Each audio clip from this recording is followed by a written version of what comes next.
जी रहा है, घर का जो पुरखा होता है वो क्या कहता है कि बेटा ये नहीं ये। तो आपका पुरखा तो सबका जी बैठा होगा, एक बार घर में से आप भटक भी जाओगे तो जी बैठा होगा वो संभाल ले जाएगा।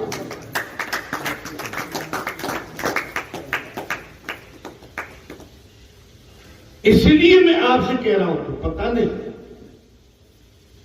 कभी कभी क्या होता है कि भाई बात कोई भगवान जैसी बात आ रही है तो बीच में बैठ बैठ के और थोड़ा सा मन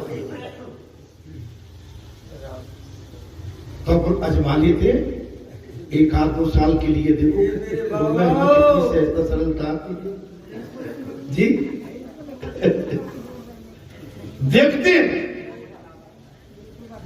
सरलता क्या, मैं सहजता क्या, तुम्हारे अंदर समर्पित भाव क्या, या हमारे अंदर आपके प्रति समर्पण भाव क्या। बात दोनों तरफ से आती है। काम अदृश्य है, काम दिखता नहीं है, काम कब पैदा हो जाए। इस अदृश्य काम को मारना है, इस अदृश्य काम को क्या करना है, मारना है। वो सबको मारता रहता है, क्रोध लोभ आदि चले जाते हैं। काम सबको मारता है, क्रोध लोभ आदि चले जाते हैं, किंतु अनेक अनर्थों के मूल काम का जाना बड़ा कठिन है। अरे काम नहीं जाता, ये अनर्थों की जड़ है। जिसका काम मरा उसका संसार भी मर जाता है। जिसका काम मरा वो मुक्त हो जाता है। अगर काम को जीतना है तो केवल दूध और चावल का ही भोजन करो।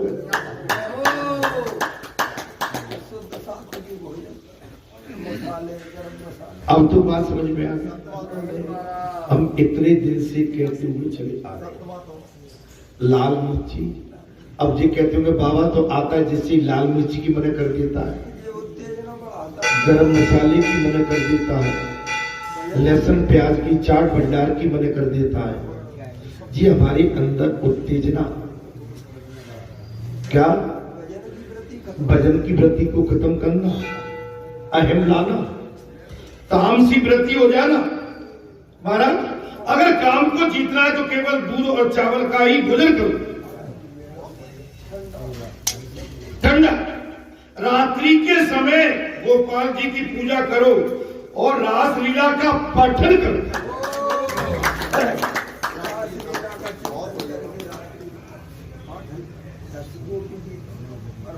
गोपी की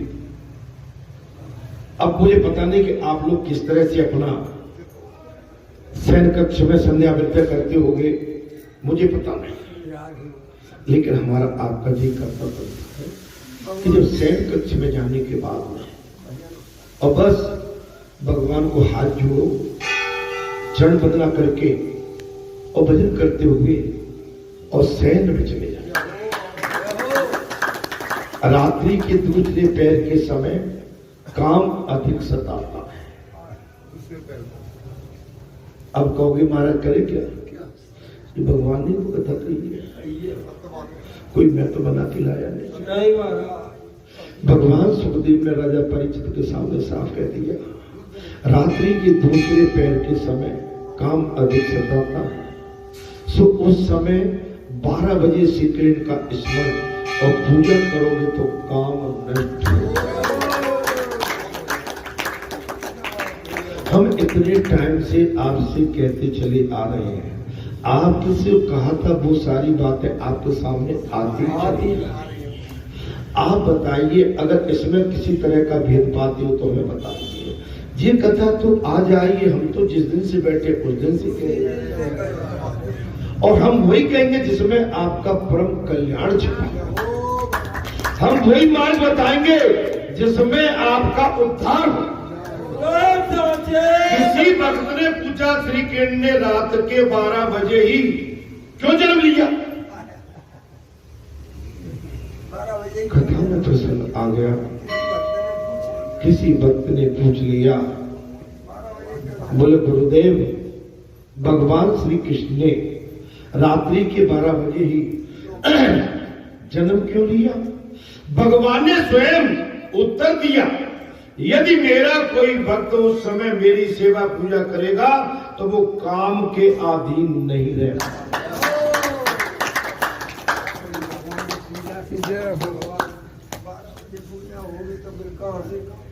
12 बजे पूजा होगी तो काम कहां से?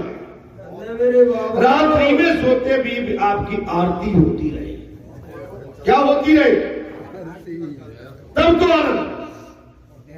रात्रि को सोते समय भी हे राम आता है, रात्रि को सोते समय हे श्री गोविंद हरे मुरारी हे नाथ नारायण। मेरे बाबा रात्रि को सोते समय गौ के दर्शन होते थे, और एक गौ की नहीं हजारों की संख्या में झुंड के झुंड हो। बात तब है, आप समझिए ना। बोले भगवान ने स्वयं उत्तर दे दिया, यदि मेरा कोई भक्त उस समय मेरी सेवा पूजा करेगा तो वो काम के अधीन नहीं रह पाएगा। जीव को काम से बचने के लिए ही मैंने रात के 12 बजे अवतार बचा। जीव की काम वासना को मानने के लिए ही मैंने रात्रि के 12 बजे। भगवान तो भवलोक की औषधि है, भगवान तो इस संसार के भवलोक की दवा है। राम कथा सुंदर करकारी संशय है घोड़ा, राम कथा कलट पठारी साधन राम कथा संस्करण समाना संत चकोर करें जी पाना। ऐसे संशय की भवानी महादेव तम भाव। राम नाम लड्डू गोपाल नाम की और कृष्ण नाम मिश्री सो। राम कथा शरता है, राम कथा शरता है। जो इस शरता का सहारा लेता है वो सही किनारे संसार हे संतो हे महात्माओं, भगवान तो इस भवरोग की औषधि है, किंतु सभी व्रत नियमों का विधि पूर्वक पालन करना चाहिए। बात आ गई सभी विधि विधान का नियम के अनुरूप पालन। हम इस संसार में आए हैं, लेकिन संसार में विधि का विधान है।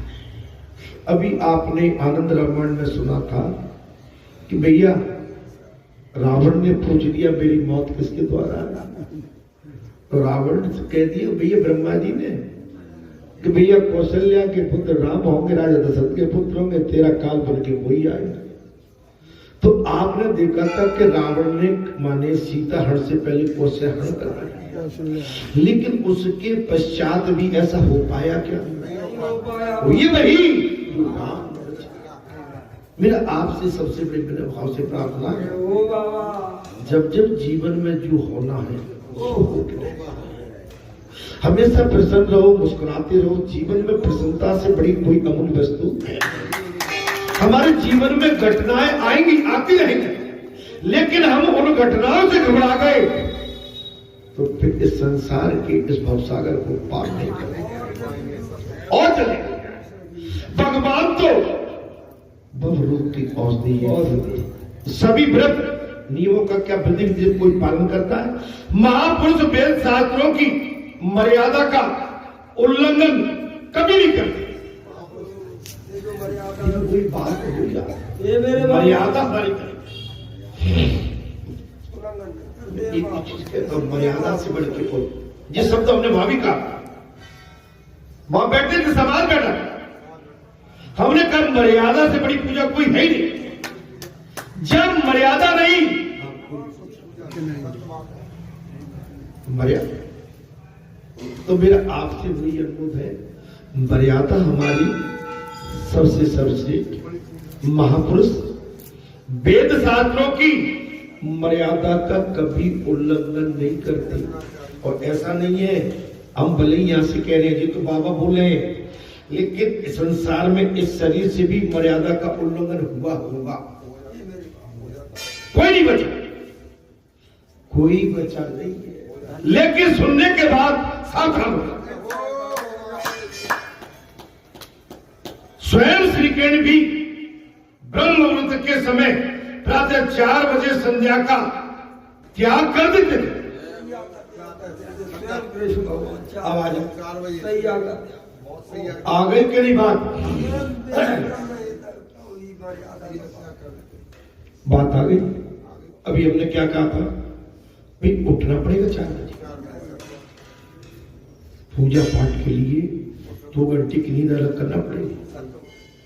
आप हम चाहें कि मंगल शनि को ही केवल उठ के हमारी साधना पूरी हो जाएगी, बिल्कुल नहीं। दिनचर्या हमारी शक्ति को सेट करना, तब आनंद आएगा।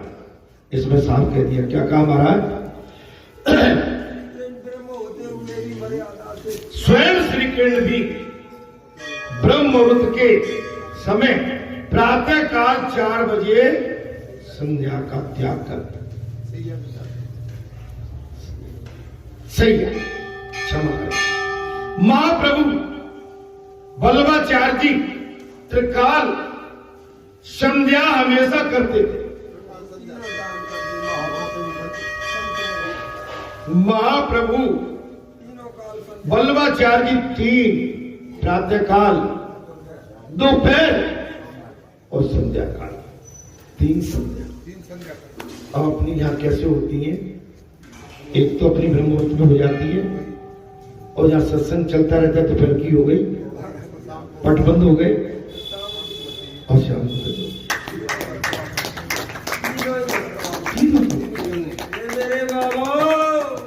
जितना बड़ा आपका कार्यक्रम अभी जो पिछले जो हुआ था 2-2.5 महीने पहले, ये ऐसे नहीं हो गया। ये आपकी सबकी तपस्या का फल था, आपकी लगन लगी थी, आप सभी का भाव समर्पित था। बहन का, बेटी का, छोटे का, बड़े का, बूढ़े का, मजले का, सजले का, संतों का, महात्माओं का, पशु का, पंछी का, चेटी का, हाथी का, जल का, वायु का, अग्नि का, इस पवित्र माटी का, हीरा का, कुंवर का, रोड़ी का, डगेल का, सबका बना। बगैर इस ऐसे भाव से ये काम संपन्न नहीं हो। आप समर्पित भाव रखिए भगवान के। एक बार वे जगन्नाथ जी के मंदिर में गए, एकादशी का व्रत था और प्रसाद मिला महाराज सुखड़ी लड्डू विशेष का। अब करे तो करे क्या? अब करे तो करे। एकादशी का व्रत, एकादशी का व्रत,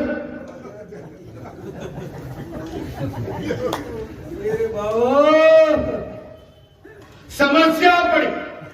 प्रसाद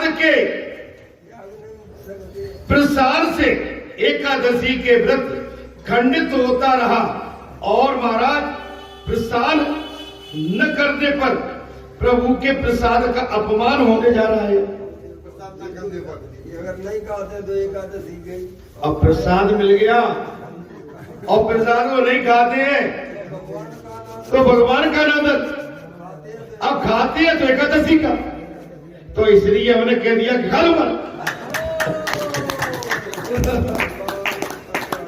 खा लो। मैं इसलिए कहता हूं प्रसाद को कभी हमें आधारित नहीं करना। प्रसाद के जब प्रसन्न आ जाए, जब आप मैंने कई बार कहा ले तो लेते हैं तो सही से बताओ उसको खाते हैं कि इधर उधर रख देते हैं? इधर उधर नहीं रखा। खुद खाओ, बेटी को दे दो, बच्ची को दे दो, लेकिन उसमें इतना प्रसाद मिला भले एक दाना लेके अपने, ठीक है। और उन्होंने सारी रात प्रसाद को हाथ में ही रखा। अब देखिए ये बात, निरादर नहीं। एकादशी का व्रत खाते हैं तो एकादशी का व्रत खा नहीं सकते, फेंकते हटाते हैं तो भगवान के प्रसाद का निरादर। उन महात्मा ने सारी रात अपने उस प्रसाद को अपने हाथ में रखा और उसका गुण अनुवाद करते रहे, गुण अनुवाद करते रहे। द्वादशी का प्रभात प्रकट हुआ तो प्रसाद ग्रहण कर लिया। अब मेरी बात को समझिए भाई, क्या समझ में आ रहा है आपके? भाई प्रसाद तो ले लिया, लेकिन इतना किस्मत हुआ कि तपोबल के भाई सीधा रखे रहे। जब द्वादशी लगी सुबेरे प्रातः काल उस प्रसाद को ग्रहण करें। महाप्रभु वल्लभाचार्य जी कहते हैं, विषय सुख में फंसे हुए विलासी के लिए ये पुष्टि मार्ग निषेध है।